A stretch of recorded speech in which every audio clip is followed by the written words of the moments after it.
How to identify multibagger stocks.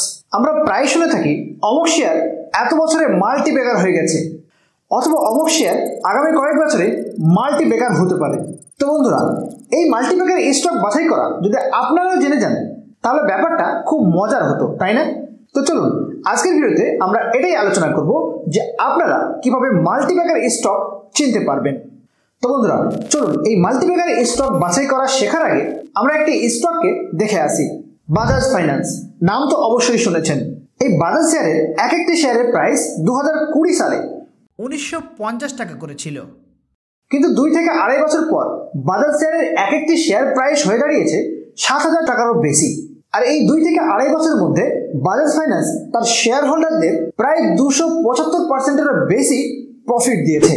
Interesting বিষয় হলো 2012 সালে এই বাজাজ শেয়ারের এক একটি শেয়ার প্রাইস ছিল 120 টাকা করে, আর এখন সেই শেয়ারগুলির প্রাইস কিন্তু 7,400 টাকা প্লাস।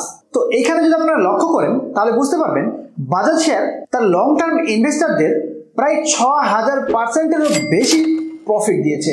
তো এই বিষয়টির উপর যদি আপনারা লক্ষ্য করেন তাহলে আপনারা বুঝতে পারবেন বাজাজ ফাইন্যান্স তার লং টার্ম ইনভেস্টরদের প্রায় 6,000%-এরও বেশি রিটার্ন দিয়েছে।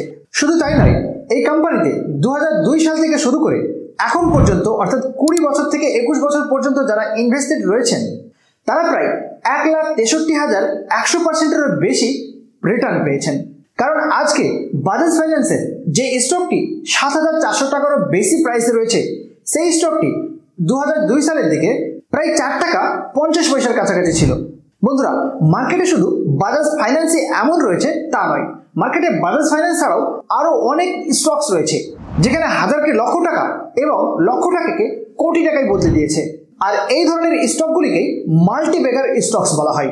তো চলুন আমরা দেখার চেষ্টা করব কিভাবে মাল্টিব্যাগার স্টককে খুঁজে বের করতে হয়। বন্ধুরা, একটি কোম্পানির মাল্টিব্যাগার হওয়ার জন্য সবচেয়ে প্রথম যে জিনিসগুলি আপনাকে দেখতে হবে সেগুলি হলো বেটার সার্ভিস এবং বেটার প্রোডাক্টস। কারণ একটি কোম্পানির সার্ভিস এবং প্রোডাক্টসে যদি ভালো না হয় তাহলে ভবিষ্যতে সেই কোম্পানি গ্রো করবে কি করে। তাই মাল্টিব্যাগার স্টক খোঁজার সময় আমাদের এই দুটো বিষয়কে সবসময় খেয়াল রাখতে হবে। Strong promoter holding.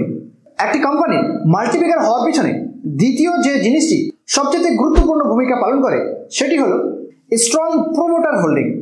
কারণ আপনি তো শুধু স্টকে ইনভেস্টমেন্ট করছেন না, আপনি স্টকের সাথে সাথে কোম্পানির বিজনেস এবং কোম্পানির গ্রো হওয়ার উপর ইনভেস্টমেন্ট করছেন। আর সেখানে যদি সেই কোম্পানির মালিকেরাই ভবিষ্যতে কোম্পানি ছেড়ে পালিয়ে যায়, নিজেদের শেয়ার হোল্ডিংকে বেচে দেয়, তাহলে সেই কোম্পানি ভবিষ্যতে কি করে মাল্টিব্যাগার হতে পারে। তাই একটি কোম্পানির মাল্টিব্যাগার হওয়ার পিছনে স্ট্রং প্রমোটার হোল্ডিং সবচেয়ে গুরুত্বপূর্ণ ভূমিকা পালন করে। Strong capital management.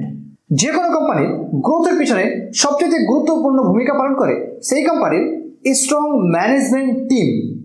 এজন্য মাল্টিব্যাগার স্টক আইডেন্টিফাই করার সময় আপনাকে এই জিনিসটাও খুব গুরুত্ব সহকারে দেখতে হবে। বোর্ড অফ ডাইরেক্টর কে রয়েছে, গভর্নমেন্ট পলিসি ইত্যাদি বিষয়ে তারা কোম্পানির জন্য কি ডিসিশন নিচ্ছে, কোম্পানির ফান্ড কোথা থেকে আসছে, এক কথায় কোম্পানির ম্যানেজমেন্ট কতটা স্ট্রং সেটা আপনাকে লক্ষ্য করতে হবে। EPS and P ratio. একটি ভালো মাল্টিব্যাগার স্টকে ইপিএস এবং পি রেশিও সবসময় ভালো থাকবে।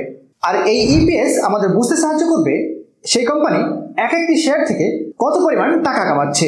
এরপর আমাদের দেখতে হবে কোম্পানির পি রেশিও অর্থাৎ প্রাইস টু আর্নিং রেশিও। আর ইপিএস এবং পি রেশিওর ব্যাপারে যদি আপনাদের জানা না থাকে তাহলে অবশ্যই কমেন্ট করে জানাবেন, আমি নেক্সট ভিডিওতে আলোচনা করার চেষ্টা করব। Expenses and investment. বন্ধুরা, মাল্টিব্যাগার স্টক চেনার আরও একটি পদ্ধতি হলো কোম্পানির অভ্যন্তরীণ ইনভেস্টমেন্ট এবং কোম্পানির সম্প্রসারণ।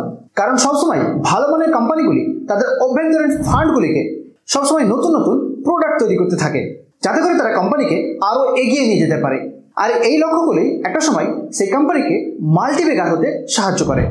High margin business. বন্ধুরা, অনেক সময় দেখা যায় মার্কেটে এমন কিছু কোম্পানি লঞ্চ হয়ে যায় যারা হাই গ্রোথ বিজনেস রয়েছে, অথচ মার্কেটে তার কোনো কম্পিটিটর নেই, অথবা সেই কোম্পানিটি মার্কেটে একাই লিডিং পজিশনে রয়েছে। আর অনেক সময় এই ধরনের কোম্পানিগুলো মাল্টিব্যাগারে পরিণত হয়। তাই মাল্টিব্যাগার স্টক বাছাইয়ের সময় আপনাকে সবসময় এই সমস্ত জিনিসগুলোকে মাথায় রেখে সেই স্টককে অ্যানালাইসিস করতে হবে। এছাড়াও আরও অনেক কিছু ফ্যাক্টর রয়েছে যে ফ্যাক্টরগুলির মাধ্যমে আপনি মাল্টিব্যাগার স্টককে চিনতে পারেন। তো বন্ধুরা, আশা করি আপনাদের একটা ধারণা চলে এসেছে যে কিভাবে মাল্টিব্যাগার স্টককে বাছাই করতে হয়। তো ভিডিওটি কেমন লেগেছে অবশ্যই কমেন্ট করে জানাবেন। আর চ্যানেলটিকে সাবস্ক্রাইব এবং লাইক শেয়ার করতে ভুলবেন না।